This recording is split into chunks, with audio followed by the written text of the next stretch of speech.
the Seelie, the fairy realm of good intentions, of order and politeness, or, at the very least, neutrality.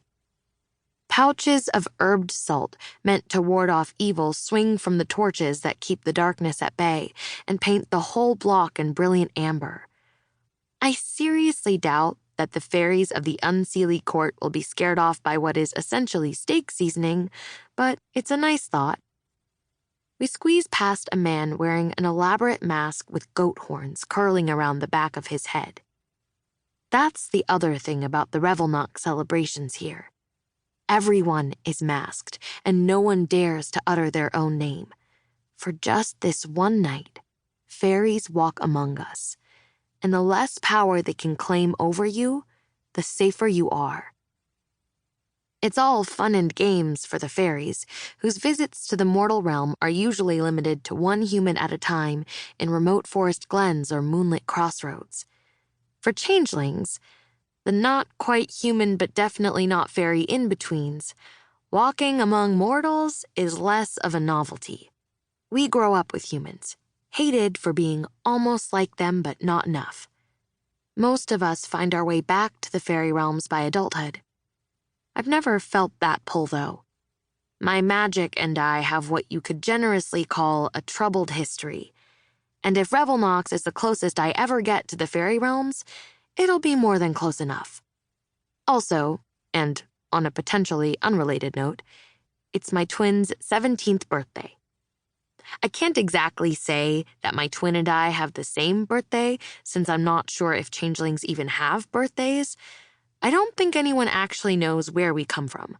For all I know, my essence might have been floating around in a cloud of fairy dust for centuries. Or maybe I formed out of thin air the moment a fairy lifted Isolde from her cradle, stiletto fingernails digging into her soft honey-colored skin to exchange her for me. I don't know. What I do know is that ever since our parents adopted me, Isolde and I share a birthday every year.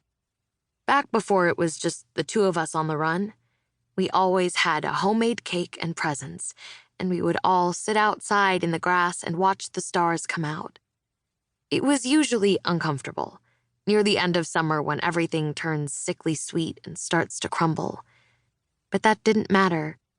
It was still my favorite day of the year, and often that day happens to fall on Revelnox.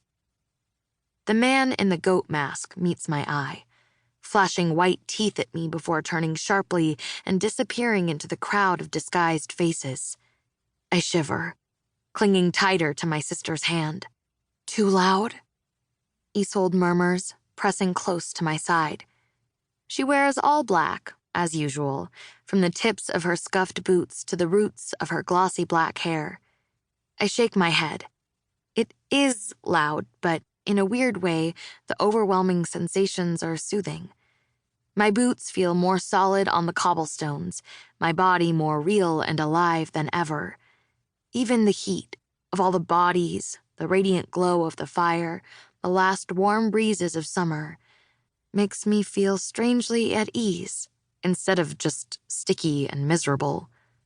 No, if I seem on edge, it's thanks to the buzz of magic in the air, a living hum that I don't hear so much as feel, like a mosquito hovering at the back of my neck.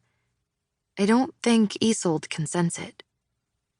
Magic is technically a part of me, fizzing in my fairy blood, and this is the one night when it isn't considered dangerous and wrong. One night when it's safe to be the thing I have to be every day. But maybe that's exactly why I'm so terrified of it. Because I've seen firsthand what magic does. I stop short, jerking Isolde's arm back as a woman with a small reddish dragon draped over her shoulders cuts in front of me, obliviously strumming a stringed instrument and belting out a song that would make the most seasoned escort blush. My sister smashes into me, and we both pause to make sure our masks are still in place. They're the cheapest we could find, a simple painted covering of the eyes and cheekbones, held in place by a fraying ribbon. I'm pretty sure they're made of rowan wood to protect against fairies, because mine is starting to itch abominably.